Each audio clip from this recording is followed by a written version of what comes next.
बिस्मिल्लाहिर्रहमानिर्रहीम। अस्सलामु अलैकुम वरहमतुल्लाहि वबरकातुहू। अल्हम्दुलिल्लाहि कफ़ा वस्सलामुन अला इबादिहिल्लज़ीना इस्तफ़ा अम्मा बाद। अऊज़ु बिल्लाहि मिनश्शैतानिर्रजीम। बिस्मिल्लाहिर्रहमानिर्रहीम। वलिकुल्लि उम्मतिन जअलना मनसकन लियज़्कुरू इस्मल्लाहि अला मा रज़क़हुम मिन बहीमतिल अनआम।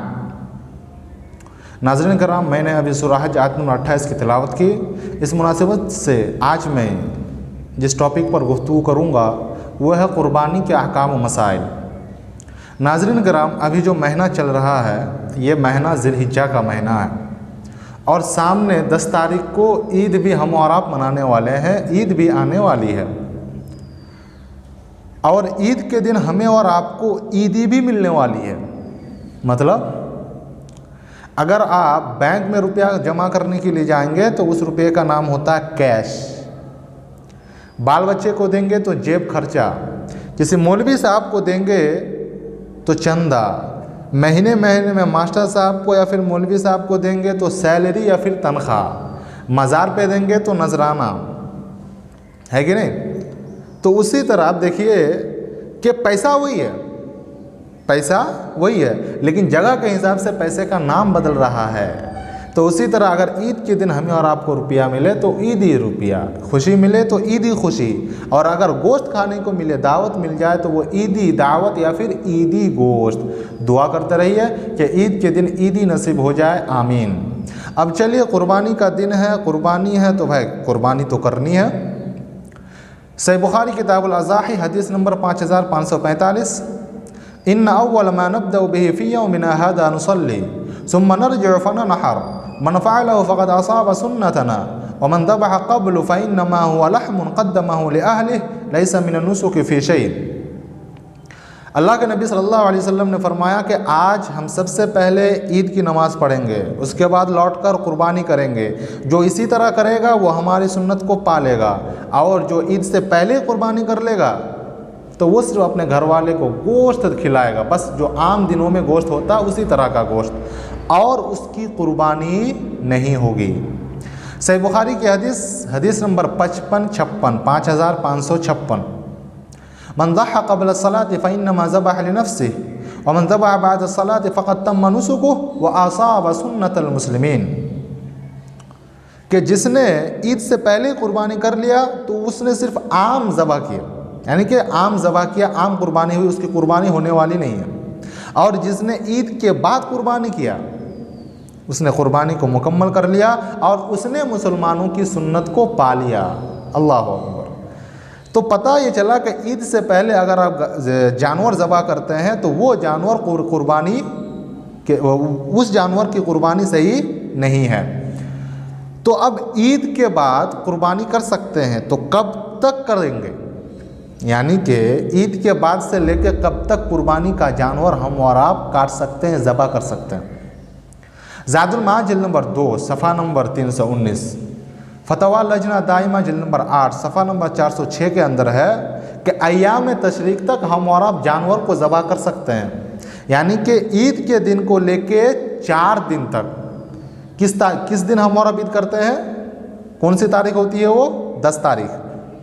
तो 10, 11, 12, 13, तो पूरा मिला के 4 दिन तक हम और आप कुर्बानी कर सकते हैं।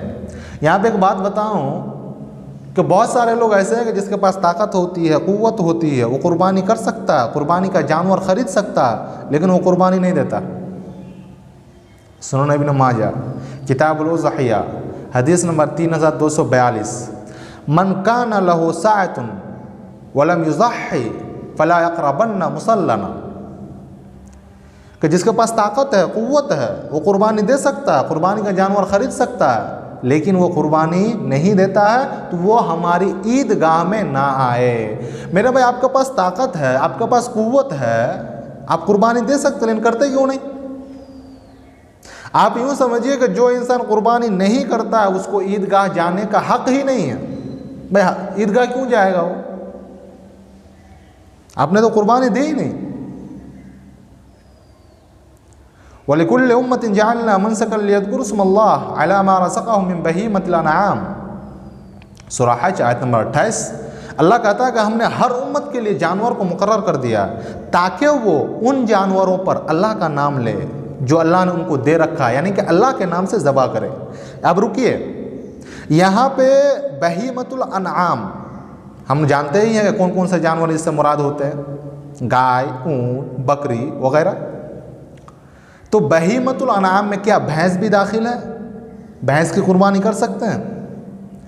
अभी देखिए, इस पर जो है ना कोई दलील साबित नहीं है कि भैंस की कुर्बानी कर सकते हैं।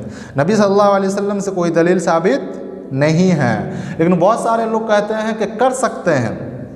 लेकिन अगर मैं ये बताऊं कि उसकी कुर्बानी के लिए दलील है तो कोई दलील नहीं है, तो हमें और आपको ये चाहिए कि उसकी कुर्बानी ना करें तो बेहतर है। बहुत सारे लोगों ने ऐसा भी कहा, जो अहले लुगत है उन लोगों ने कहा कि अलजामुस नौउम मिनल बकर, कि ये जो भैंस है, भैंस ये गाय के किस्म में से है, गाय के जिन्स में से है। हालांकि आप देखिए कि भैंस बिल्कुल अलग थलग जानवर है और गाय एक बिल्कुल अलग थलग जानवर है। उसका गोश्त अलग है, उसका चमड़ा अलग है, हर एक चीज़ अलग अलग है। तो इसलिए अगर आप क्या कहते हैं भैंस की कुर्बानी देना चाहते हैं तो बेहतर यही है कि ना दें। बहुत सारे लोगों ने कहा कि दे सकते हैं, लेकिन बेहतर है कि ना दें। कुछ चीज़ें ऐसी है कि अगर किसी जानवर के अंदर पाई जाए, किसी जानवर के अंदर, तो वो जानवर कुर्बानी के लिए सही नहीं है। और वो चार चीज़ है कि अगर ये चार चीज़, अगर ये चार सिफत किसी जानवर के अंदर पाई जाती है तो वो जानवर कुर्बानी के लिए सही नहीं है। दलील सुनन तिरमिज़ी अल्लामा अलबानी ने हदीस को सही कहा और हदीस नंबर 1497 1497 अर्बाउन ला तजूज़ु फिल अज़ाही, चार तरह के जानवर, चार तरह के जानवर, अल-औरा बैयिनुन औरुहा वल-मरीज़तु बैयिनुन मरज़ुहा वल-अरजाउ बैयिनुन दलउहा वल-कसीरु लती ला तनक़ी। चार तरह के जानवर ऐसे हैं कि अगर ये चार चीज़ किसी जानवर के अंदर पाई जाए तो वो जानवर कुर्बानी के लिए सही नहीं है। नंबर एक, भेंगा हो, उसका भेंगापन ज़ाहिर हो, यानी आँख में बीमारी है, देख नहीं पाता है वो जानवर, एकदम बिल्कुल वाज़ेह है, ज़ाहिर है कि उसकी आँख ख़राब है, तो वो जानवर सही नहीं है। नंबर दो, बीमार हो और उसकी बीमारी बिल्कुल ज़ाहिर है, चल नहीं पा रहा है, उठ नहीं पा रहा है, खा नहीं पा रहा है, बीमार है।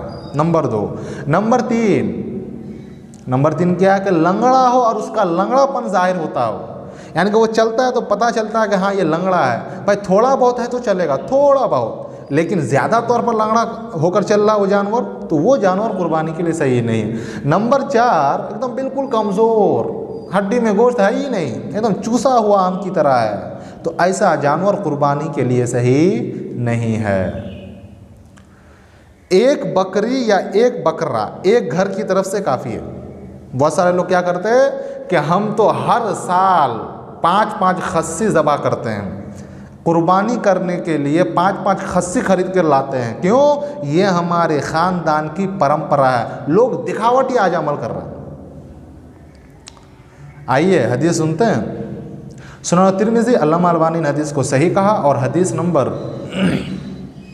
1505 काना रजुल युज़ही बिश्शात, कि एक आदमी अपनी तरफ से और अपने घरवाली की तरफ से एक बकरी की कुर्बानी दिया करता था।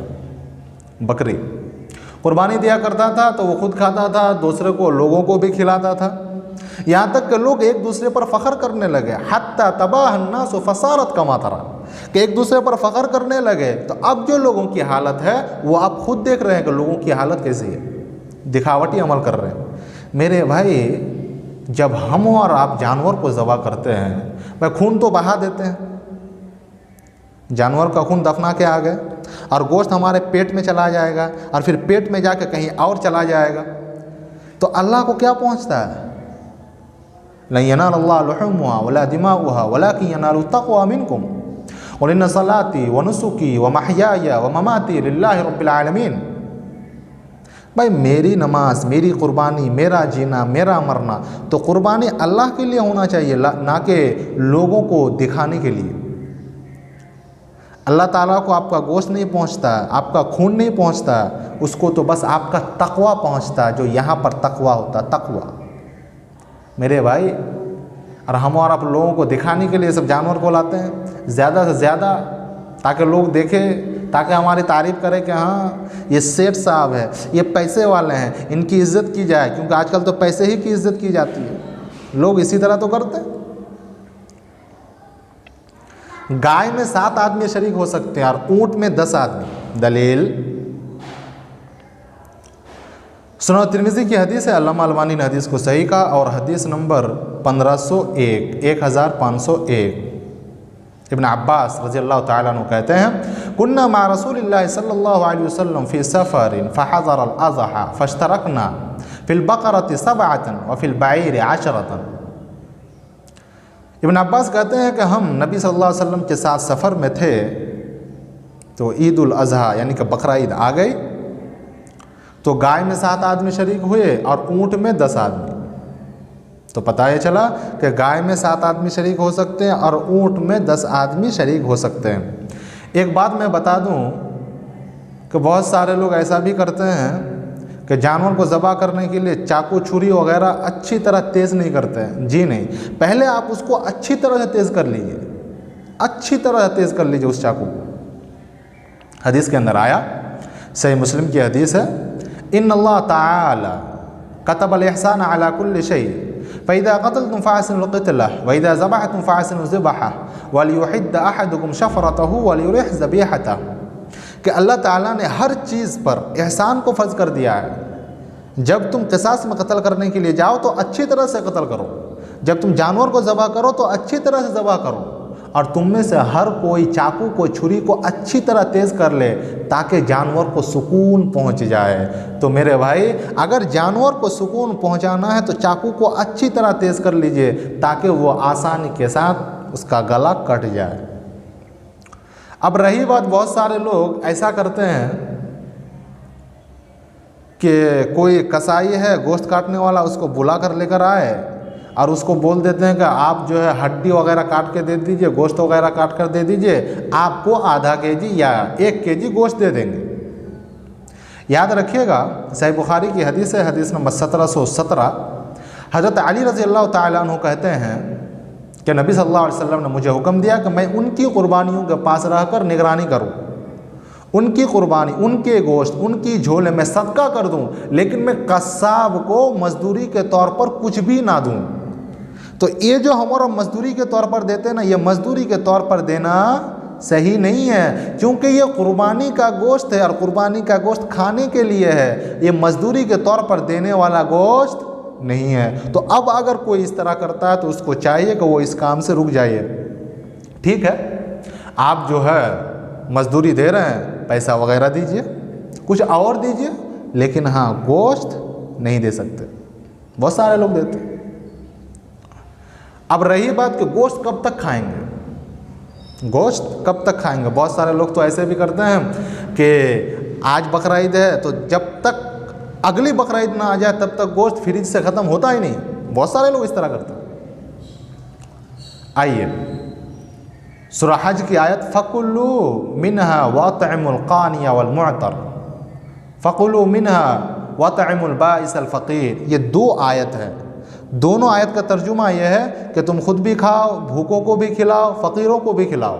फिर इसी तरह दूसरी आयत का तर्जुमा यह है कि तुम खुद भी खाओ और क्या कहते हैं, रिश्तेदार को जो ना मांगने वाले हैं उनको खिलाओ और जो मांगने वाले हैं उनको भी खिलाओ।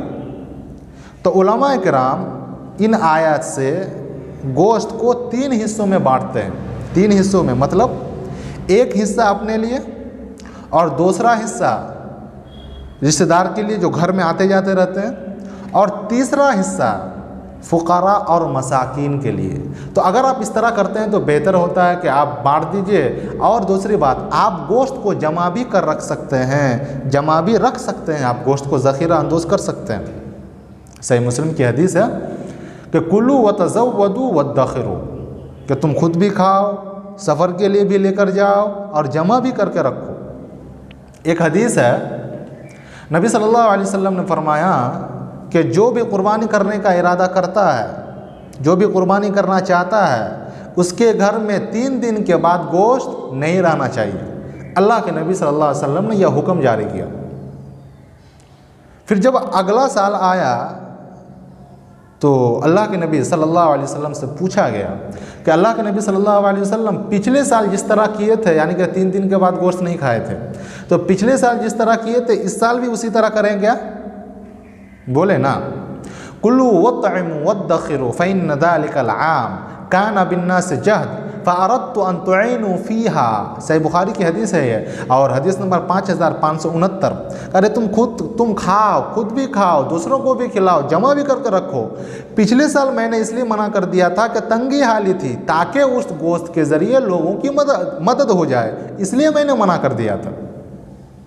तो पता ये चला आप 10 दिन भी खाइए, 20 दिन भी खाइए, लेकिन भाई हद के अंदर रहकर खाइए कि जब तक अगली ईद ना आ जाए तब तक गोश्त ख़त्म ही ना हो। गोश्त भी पत्थर की तरह कड़ा हो जाएगा।